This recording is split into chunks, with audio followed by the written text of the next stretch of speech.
met at such a low moment in my life where That's good. the Lord met me in that moment, and I was faced with a challenge. I could have went back to what was normal, things that would just please myself, right? Things that would just be kind of like this bottomless pit of Yeah. filling this void that God placed in my heart, this God-sized hole in my heart.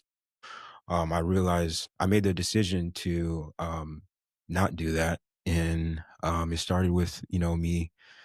I was attending church at the time, but I was letting the church convict me on Sunday and live a different way Mhm. um, for the rest of the week. There It's was no good. repentance. There was no turn. Mm. So I went to church, and I was met by a leader, and he greeted me. He asked me how I was doing, and I said, I'm okay. And he was like, great to see you. And then I told him I'm not okay. And at that point, I believe is when my healing journey began. Mm. And at that point, I started to experience that God never wanted me to be a certain way, act a certain way, clean myself up. He just wanted my heart. It's good. And it just felt so foreign to the things to what I believed, to what Yeah. I thought who God was. So it took some time for me to first accept that, accept and believe that. So once I did, I took a step of faith in investing into my health and recovery Mhm. and being involved in a freedom group that you led. Oh, And Scanny you and too. Scanny, Shout out to shout out shout out to to David David Scanny. Scanny.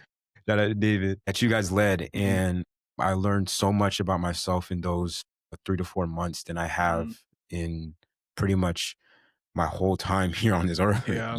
things that I thought were just a part of who I am. Yeah. And I think that's what the enemy can get us into believing Yeah. is it's a lie to say, oh, it's just who I am. No, it's not who you are. Yeah. Good. God defines who you That's are. good. So if you have something where it's your default nature that you Mhm. default to, you got to do some digging there, Yeah. see where it came from. And for me, I realized that it stemmed from a lot of trauma that I faced when I was young. My father, I was a pastor, grew up in a Christian household, and he suffered his first stroke in nine. I was home that day. I came from elementary school. I was the only child that was home. It was just me and my mom and my dad. And I remember the paramedics just rushing in. Well, they didn't rush in. They just walked in. And Why you gotta do them like that? well, well, It was a speed walk, hopefully. we'll revisit that. We'll revisit that Okay. because I know that now with what I'm pursuing now. But Mm. they walked in, and in that moment I just felt helpless. Like I felt like I couldn't help him. I didn't know what was going on. And once he suffered that first stroke, it was years in where we would have multiple traumatic health events. And the common denominator of it all was I was always there. It was always me that was Wow. there. There would be times I would find him and he wasn't well.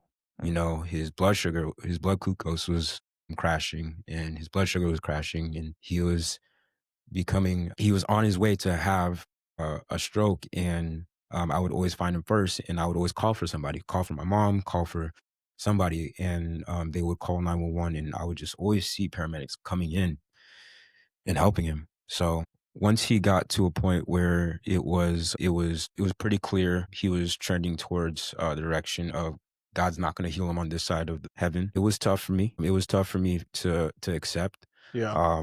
It actually led me to not wanting to go see him Wow. and putting that stress on my mother. So in that, after he passed, that's when I had rebelled against God. I rebelled and I was chasing the things of this world, in college, just chasing the things of this world. And then it led me back to the moment that I mentioned earlier, coming back to the Lord and really just learning that he didn't want my perfection. He just wanted my heart. And in that, he restored me, he redeemed me, he healed me. It's good. And I'm not here today if it wasn't for the prayers of my mother, but also if it wasn't for me just making the decision to not to say I've had enough, Yeah. and letting somebody know that I wasn't okay. It's good. Yeah. Wow. Thanks for sharing all that. I know you've been through a lot of life and not a lot of time. And just to see where you are now, though, it's amazing. I mean, yeah, that's a tough situation. And Yeah. I'm happy to see where you've come to today. But I know there's so much more left. So today we're talking about faith as a habit, not a feeling. So what does that mean? Like, can we just kind of define that just so we know Yeah. where to go with the rest of this conversation? Yeah, I think that faith, oftentimes we can attach our feelings to it Mm. because we're humans and we like to associate with things that we can see and things that we can Yeah, feel, that's good. right? But faith is opposite of that. It's the things that you can't see, right?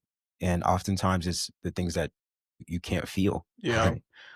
And oftentimes we can look at, oh, if I'm not feeling this, Mm, then I shouldn't be doing it, or I don't have to mm, do it. Um, but in reality, we have to be disciplined in our faith. yeah. We can't be a slave to our feelings. It says in Luke that you can't serve two masters, Yeah. right? You can't serve your feelings and your faith. One's going to overtake the other. Stepping out in faith is in opposition of my feelings. Your feelings aren't. It's not that your feelings aren't valid. Yeah. Your feelings are valid. That's a good point. It's just oftentimes the enemy can leverage your feelings against you That's good. in saying that, oh, I'm not feeling this, so I don't need to do it. Mm, And that's how the enemy can get you into isolation. yeah. And then he can, again, use your feelings against you. And that's where, depression creeps in. That's when Mm, anxiety creeps in. yeah. That's where doubt of your identity creeps in. So that's what it means to me. Yep. Yeah. Oh, and that's good. I love that you talked about like how volatile they are, your Yeah. feelings. And if you start to follow them, it's like your appetite. Like you never know. I'm hungry for this. I'm hungry. Like everything's always shifting. There's no stability in that. And I Right. think that that's what God offers for us. Everybody is building the house like on His foundation, like on His Yeah. accord. But what do you think is the biggest obstacle that someone might face when trying to build their faith as a habit and not just a feeling? Like why do so many people fall short? Or what's like that one thing that maybe is the common denominator for everybody's pitfall when it seems to be following their faith is attached to their feelings? Yeah. That's a good question, Ian. I think one of the ways that we can fall into that Hmm. is just like the use of like technology and social Mm. media, right? I mean, I fall victim to this, I doom scroll, Mhm. and it can lead to, you can see, at risk pregnancy, a baby being born, and it can, you can watch videos of, war veterans coming home and surprising their families, Yeah. and, you feel, man, joyful. And Yeah. then in the next scroll, you can see, somebody getting shot, somebody getting Wow. murdered, Yeah. somebody getting beaten up. Yeah. And it's just kind of like a crazy pendulum for your feelings, Yeah. sometimes. And it's and and also we have a lot of people in the religious space that talks about, just your feelings are, it's all about feelings. Like we serve a God of feelings. And Yeah. one of the biggest threats to the world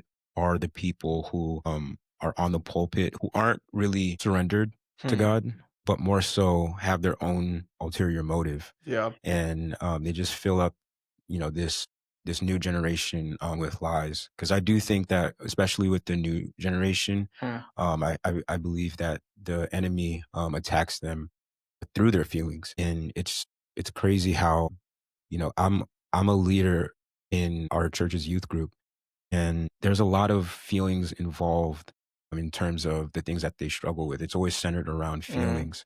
So yeah, feelings are definitely, like I said, they're valid, Yeah. but they shouldn't guide you in terms of how you live out your faith. Yeah. So how we go about that, some practical ways is mainly just doing the little things. I think starting your day off with the Lord, Mm. whether it's just thank you God for waking me up today, or being reverent before Him and playing worship music, praying and really just giving God the glory, Mhm. for all that He's done in your Yeah. life. So I think that's just the main thing, is doing it regardless of how you feel, Yeah. because um, faith is beautiful, because if you stay disciplined in it, your Yeah. feelings will follow. Yeah. That's good. So yeah, No, that's good. I just want to emphasize a point that you mentioned too about the validity of feelings yeah, because they are valid. yeah, Like, and everybody has them, and those are important, but they just can't be the driver. right, And I was looking at something earlier. They should be the good passenger because they come in and out of cars. They come in and they go, but they're not driving the car, right? Our faith and our rock, our foundation is what's driving the car. So yeah, that's a great point. You got anything else on that? Okay, let's go ahead. Let's go and move on. So as you talked about, and I do want to mention one more thing, actually. You touched on what's some good stuff for you. And I think it's so easy for us to kind of tune out sometimes when we don't have like a real life applicable example from someone who's speaking, talking, like, I don't struggle with that. I do have habits, but I would encourage someone maybe listening to this to apply this to their own life. Like, just because I don't work in, JR's EMT field, or I'm not a coach at a sport, or I don't youth group, right? Like, still lean in and see how you can develop your own personal habits, because all of ours look different. And I think that's why it's beautiful. But that's also why it's hard. Because if I talk to you and you're like, Ian, I can't just wake up and worship. Like, I got to wake up and take my dog out. I got to wake up and feed my kids. Well, maybe your worship's after that, after the kids are out the house. And I think that's why it's sometimes tough, because I know a lot of times, even for myself, and kind of outing myself right now, a lot of times when I meet with people that I want guidance from, I want mentorship from, a lot of times I'm coming in sometimes unintentionally with the heart of, hey, here's my situation. What do I do? What do I do? Right. And it's not, I had the wrong posture in that situation, because at the end of the day, I need to do what the God is telling me to do personally, with the help of, obviously, of the spiritual guidance. But I think we come in with a, hey, what do I do in this situation, instead of talking vertically first, instead of talking horizontally. Yeah. So that's just a little bit of encouragement. I mean, because everything needs to be adapted to our own situation, and no one can do that for you but you and God. So it's just a good thing to keep in mind as we talk about different habits that can make your faith a habit truly, instead of making it a feeling. So I want to ask you, so I know that you're working in 2 high pressure, busy, chaotic, maybe with all those kids, environments, even at our church's youth group, like city group. So how does your daily practices impact your leadership at these different positions, your decision making, your joy, your peace? How have you seen that make a difference when you do have those disciplines and those habits in place in your day to day? Great question. I think for me, it's propelled me to have a sense of confidence and clarity, as well as, authority. It gives me kind of just like the presence of not pouring out of a cup that's empty, or a cup that's half full. Yeah.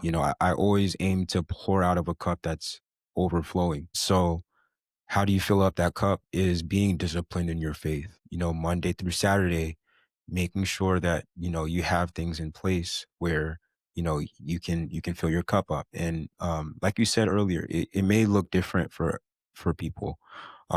Like for me, like currently in this season, it's different in this season because my time is a little bit limited, but it all derives from intentionality, and being intentional in from the morning you wake up till when you go to bed. I don't have much time in the mornings, so I don't have time to pray like for 5-10 minutes, right? But when I get home and I'm tired from all the stresses of the day, it's very easy for me to just lay in my bed and just be like, well, you're tired, but making that decision to invite God into that, because there are times you can go to sleep, right? Have you ever gone to sleep and you woke up tired? Yeah, all the time. Just being honest. Right. Sometimes I'm like, dude, this is a random thought. And this is definitely more back in the day when I was able to, but I used to wake up sometimes so tired, I would like be looking forward to my nap as soon as I woke up. Have you ever been there? Yeah. Like, I'm like, oh God, I can't wait to take a nap. And I'm like, just waking up. That's how I know I did sleep good. Anyways, continue. Yeah. No, that's good. Because there are times where, you wake up tired, and mainly it's because that your soul was never really at rest. We should be inviting God into those moments. And for me personally, I struggle with sleeping. I struggle with being able to just fall asleep. But one thing that I've noticed is when, I invite God into it, whether it's through a prayer or, I'm a big playlist guy. I have like a nighttime worship playlist. Big playlist guy. Big playlist guy. I'll take that home with you. I won't listen. That's what you guys are going to remember from this. Hey, big playlist guy. All right. I like my playlist over anybody's. Except for mine. We'll see. But No, it's just having those things where it can set your mind at rest and really, give you that rest. There's a verse in Matthew 11:29. It says, "Come to me, all those who are weary and burdened, for my yoke is easy and my burden is light. Come to me and I will find rest for your souls." And I didn't really know what rest really meant until I invited the Lord into it. And it just helps me recover, Yeah. but also recharge and have and in those moments where I have to be a leader in city group or have to be a leader Yeah. in academy, right? Yeah. I have a level of clarity and confidence in knowing that my identity my comes through the Father, and spending that time with Him. It's good. He will give me revelation in present time to be able to minister, whether it is to people in like my coworkers or people in youth group or even the people that I'm with in academy. So yeah, it just gives me level of confidence and clarity. Yeah, no, that's good. I know you talked a lot about rest too, and that's Yeah. so important too. We did an episode on that. Go back and watch that one with Zach if you guys haven't seen that, but about the rhythms and the sacred rhythms and rest truly. But I think that what I've been finding for myself is that there is a certain level of things that everybody needs personally to be operating at their best, spiritually, physically, working out like in your family as well. And it's so important to know what that is for you and be able to communicate that and also prioritize that as Yeah. well. Because it's tough because sometimes like I can easily look at your schedule and I'm like, dang, Jay, are you wasting all that time? Well, like, Yeah. it's like, no, that time's not wasting for me. That's actually how I'm resting, Sabbathing, or just refueling for the next day. And that's why it's so important to not conform to this world and what the patterns of this world have to say about us, because Good. that's different from what I need personally. And that comes with a lot of time, and it's hard too, because everyone always wants to say something about it too. Right. Like, and even the small comments that like people don't even know what they're doing, but they're kind of like, it's unintentional, but like trying to undermine what you're doing. Yeah. And making it sound like it's not important. But no, hey, that is important for me because I know what I need to do to be at my best. Yeah. And it's so hard because, as you mentioned with social media, doom scrolling, I mean, we're like inviting the opportunity for envy and comparison into our life. And it's so easy because then we see other gifts, we see other creations of God, and we think that we need to do all that. Especially me, like I like to learn from my pastors, my leadership, and it's natural, I feel like, to try to want that for yourself. But then I think the problem is then you try to copy and paste their routines into your life and you're like, okay, well, that's not working for me. And I'm like, well, why? Yeah. Am I doing it wrong? Yeah. Well, it's like, no, like that's not meant for me. And so it's so important. I think a big emphasis point on this topic is knowing yourself. Mm-hmm. Because personally, I like to get up and go work out in the morning. It helps me start my day. I like to get up, get out, get something done before work. We have a shout out to Live 365. We got a little prayer group going in the morning where it's nice, where we get to go over there and exercise, get the blood flow, but that's not for everybody. Right. And the most important thing is that's okay. Yeah. That's for me personally. And it doesn't have to be for everybody. Because then I could easily go to you and be like, JR, why don't you work out in the morning? That's how that looks in the conversation. If it works for me, why doesn't it work for you? Like, are you not doing it right, Jay? Are you like only, are you not working out? Are you just talking? I just like my time in the morning. Yeah. Like quiet time. Well, it's funny because that was an arbitrary example, but that boy, you're not a morning guy. Facts. Every time I see you in the morning, you're still sleeping when I see you at the gym. You're like on the machine taking a nap. That's what I see you doing. Yeah. Well, it's because I don't sleep well. Like I barely get hours of sleep. And now I'm going into firefighting. It's like you're not going to get much sleep anyways. So that's true. The sleep that you're not getting enough of, cut that in like half, and that's what you're going to get. Yeah. But that's why we film this at 2:00 just so make sure you're awake. We're gonna have to. This will take me a long podcast. It'll be me talking to myself. Yeah, I'm wide awake. I'm wide awake now. Go ahead. You got something? Yeah. So you mentioned that it's going to look different for everyone. And I'm glad that you mentioned that because even in the gym, for example, right? Yeah. For a season, that was my place of worship. That was the place where, I would commune with God. And there was a pastor who I'm not gonna say his name because I don't want people out there to judge him, But there was a pastor who says, I don't know how you guys do that. When I go to the gym, it is go time. I'm trying to put in the work. Yeah. But here's the thing. I'm a sports performance coach. I train athletes. I'm always in the gym. Mm-hmm. So when I'm knowing that that's my place of business, right? When I go into the gym, and it's for me, I had to disassociate myself from having that mindset, right? And I think the same thing can be true for pastors, right? Because the church is their place of business, right? But when they come into the gym, they got to disassociate themselves, a bit from, working at work and, working on themselves, sharpening their temple. But it's going to look different for everybody. Yeah. Everybody's place of worship isn't going to look the same, isn't going to be the same. But as long as you're being transparent and having that place and being disciplined in going into it. Yeah. I think that's just the greatest thing. Like, it's going to look different for everybody. Yeah. No, that's a good point too. Cause the same place might have a different result for everybody too. That's such a great point. Yeah. Cause it's just, I think we do a lot of assuming, even though like we consciously try not to, we still do it. Like, cause I'm like, okay, you're at the gym to get healthy. Right. Well, it's like, no, like I'm at the gym to network, which honestly happens a lot. If you just mention that, I met a lot of great people at the gym, honestly. Just if you have a little conversation, but that's not for everybody. So that's so good. I love that we're talking about the gym so much because I want to ask you, as being a coach and someone who likes to train on their own, I remember passing by you so many times at the UCF gym. Just like that's what we did. Like we weren't touching base real quick, like a lot then, but I would just see you there all the time, which was cool. How we kind of rejoined back a couple of years later and get to talk about God instead of pre-workout or whatever. We were designed. Yeah, you use a C4 or. I'm more so honey. And okay. Himalayan salt. That's right. If you know, you know. Yeah, nobody knows. Nobody knows. Literally nobody knows. It's gonna be one guy. Get a load of this guy. Yeah. I mean, it's gonna be one guy, but I hope it's one guy that knows what you're talking about. Anyways, okay. Fun guy. So shut up. Anyway, have you seen training athletes and also training on your own? Do you see any parallels between that and also strengthening your habit of faith? Yeah, absolutely.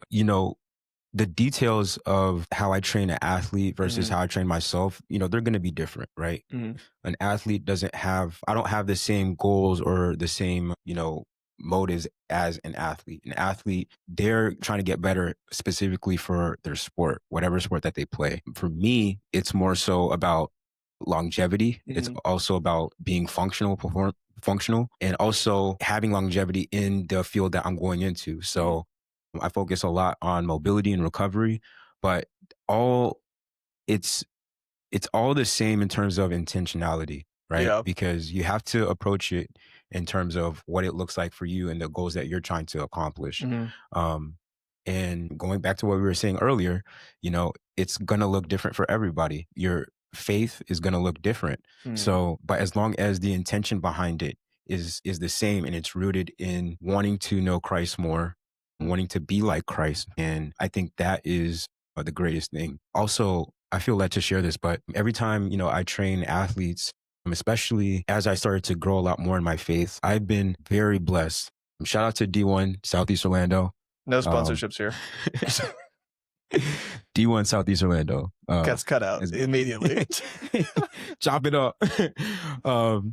No, I've been really blessed to be able to be a part of that family, and they have given me the autonomy to share my faith and be very expressive towards it, whether it's hosting small groups there over the summer, but also being able to share my faith with members, with athletes, clients that I train. There's a younger athlete, he plays lacrosse, and we were training, right? The past couple sessions we've been training, but we'll end up stopping, with 15 minutes left and just talking about where the Lord has us, That's good. What the things that we're working on. That's really cool. The things where we feel like we're getting stretched at. Wow. And we have a task at hand, right? But we kind of put that aside to talk about what really matters. Right. Right. The eternal task. The eternal task. Right. Because you can be, I love this verse. Back when I was an athlete, this used to be my favorite verse.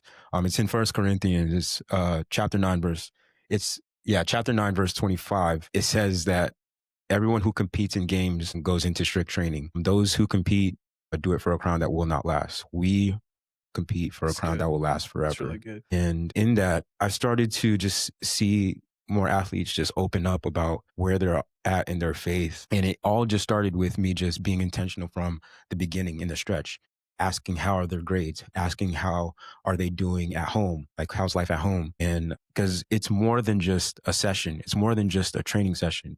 It's a opportunity to minister and sharpen the next generation. Yeah, it's just it's a beautiful opportunity that I get to do that. And I've been able to build deeper relationships with my athletes because of it. Yeah, that's really good. I mean, I was just thinking of just all the great relationships that I have. There's knowledge on both ends of the relationship, if that makes sense. So, and I think that's just like a quick shout out to even the people that we think we're mentoring, or not we think, that we are mentoring, and people that we're a little bit ahead of. You taking the opportunity to share with them where you're stretched at, I don't think it's not dumping like a load on them instead of, in the sense of just dumping all my feelings and my thoughts on them, but it's actually allowing them to get into your life a little bit and to speak a little life, because you don't know if they have a word for you as well. But I think what it does in that moment is it takes it away from being transactional, and then you become into the relational aspect of it. And that's so awesome that you're doing that. I mean, what a great story just to take, that's like not 3/4. I can't even do math and I have an engineering degree. Goodness gracious. I was in school for 8 years. What do you expect? Anyways. I was in school for 6, brother. I got you beat there, unfortunately. But yeah, that's so cool. Thanks for sharing that story. I love that you're bringing your faith into your daily life, because that's what it's about. And I think I don't want to end this podcast without talking about this specific word. And this is one of my goals for this podcast, because I think it kind of sums up the topic that we have today. It's really just consistency. Yeah. And that word alone will speak numbers to this situation, because it's about doing the right things and showing up when you don't want to. It's about doing the right things when you don't want to. And I want to, before I get into the question about, or the question that I want you to encourage maybe somebody listening to this saying that, it's been hard for me. Okay. But I want to ask you, is there any biblical examples that have kept you grounded in this topic when you think about this, or maybe your feelings trying to overwhelm your habits or something like that? Yeah, there's a couple that comes to mind, but kind of the first verse that has been on my heart for a little over a year is in James. James will get you. Yeah, James will jab you. Don't go there when you're already James down with the bad. jabs. Yeah, you end up worse. Yeah. I'm just kidding. Yeah, there's a verse in James, and it talks about to consider it pure joy, brothers and sisters, that when you go through trials, right, that to consider it as an opportunity. How many times do we consider when we go through trials and tribulations an obligation, man? Like, God, really, you dumping this on me, bro? No, it says to consider an opportunity for a great joy. For that when your faith is tested, it has an opportunity to grow. It has an opportunity to produce perseverance. So we must let perseverance finish its work, so that you may be mature and complete, not lacking anything. And the key word is perseverance. Like, you have to persevere and have an endurance to that when you go through trials. It doesn't say if, but when. The when is crucial. Exactly. When we go through trials, we have an opportunity. And my prayer is, Lord, may I never look at it any other way. Yeah.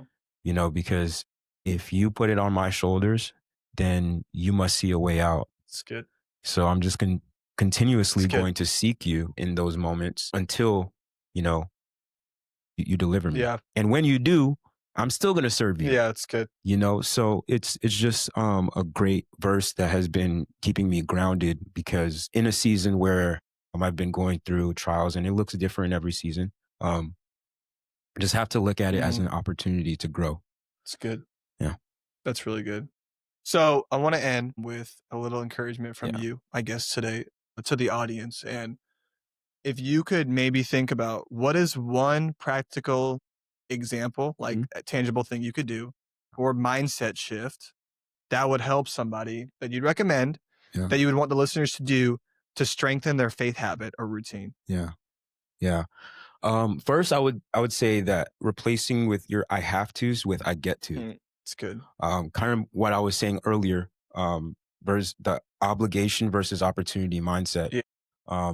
If you find yourself saying I get to, then you're gonna have more of a heart where it's like, man, I get to do this. Yeah. And you're gonna even the bad things, right? Even the bad things. Yeah. Or even the things you don't want to do. Right. Okay. Right. And it changes your perspective.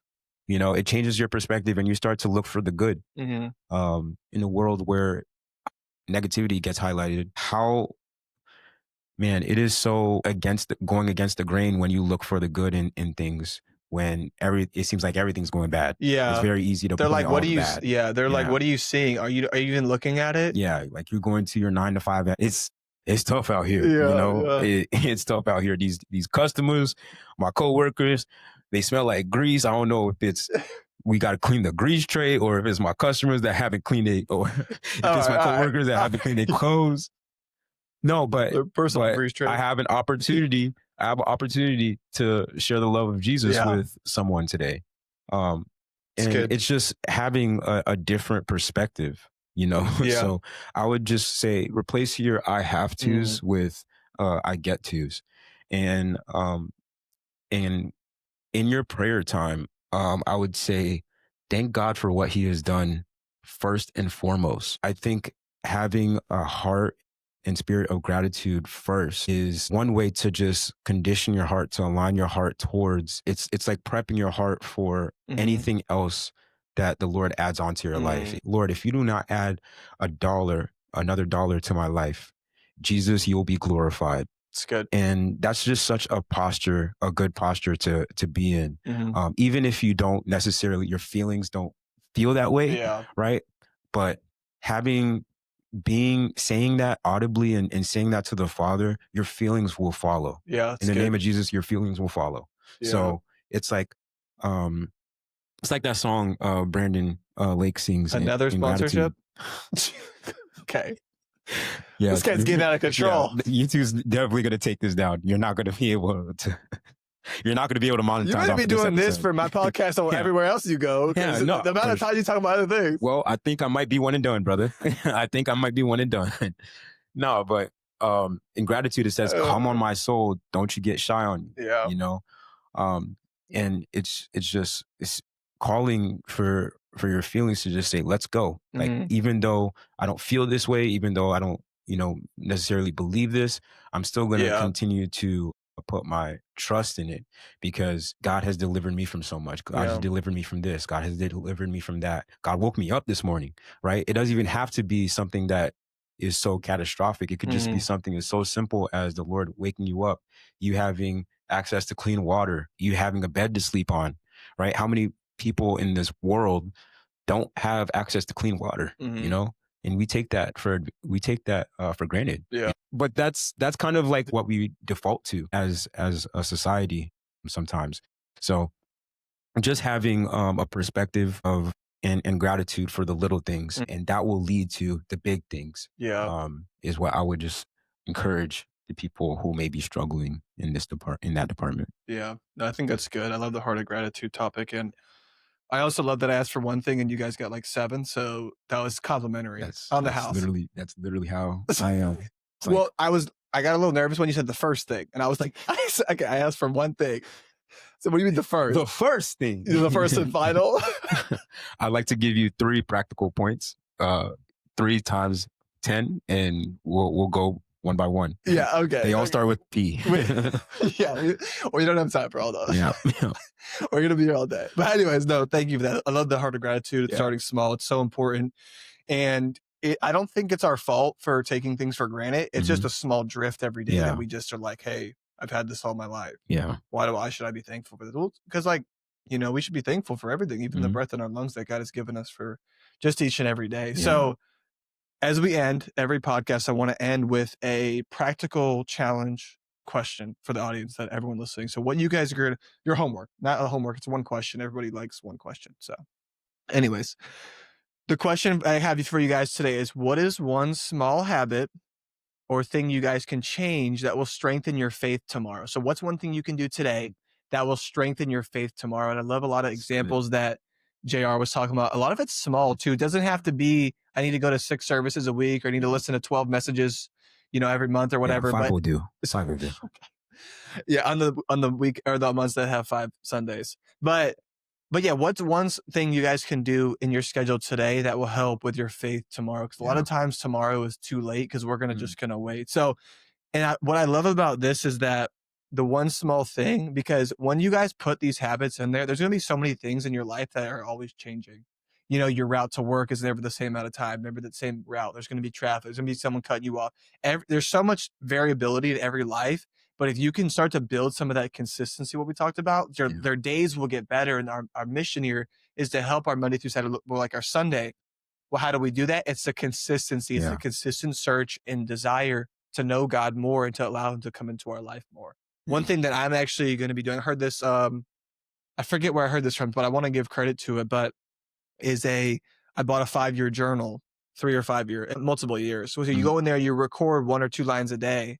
And what you do is you can see how God delivered you from some things. If you want to write like your fears in there, you can see or things that you're struggling with. You can see how God's delivered them from you on that same day, kind of the next year, because you'll be writing on the same day. So that's something I just bought.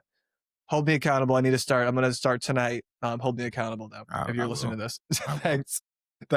JR, I'll go into the outro here. Well, first of all, I want to thank you for taking some. I know you're serving the community this morning. You're in here. Yeah. What do you got later? You get a cat out of a tree? Okay. I think I had to say it once. No, I'm going to be locked in, taking quizzes. Yeah. But I want to thank you, brother. You got any final words before we close out here? Final word? Word. I'm just kidding. I don't want to do you like that. Change. Yeah, man. God is great. Jesus saves. Yeah. I think that my life, where I'm at in my life is, if somebody told me that I would be at an outreach Saturday morning, 3 years, 4 years, 5 years ago, I tell them that they'd be lying because I'd be hungover from the night before. You're right. I'd be driving home that night while they're doing outreach. I'd be getting the free gas. Gas outreach, but I might go for the free gas. But no, I mean, God can do so much in your obedience and in your yes. Yeah. So even when you just don't feel like, going to church, or you never know what's on the other side of that decision. So always, even with today, I did a service Saturday and it was my first one. I didn't really feel like it was something that I was really equipped to do in this season. But, when I got there, just had all these encounters and had these beautiful moments that I got to share. And so it all started from a yes, right? So give God, don't be afraid to give God your yes, because what's on the other side of it, You have the blessing. So, yeah. It's good.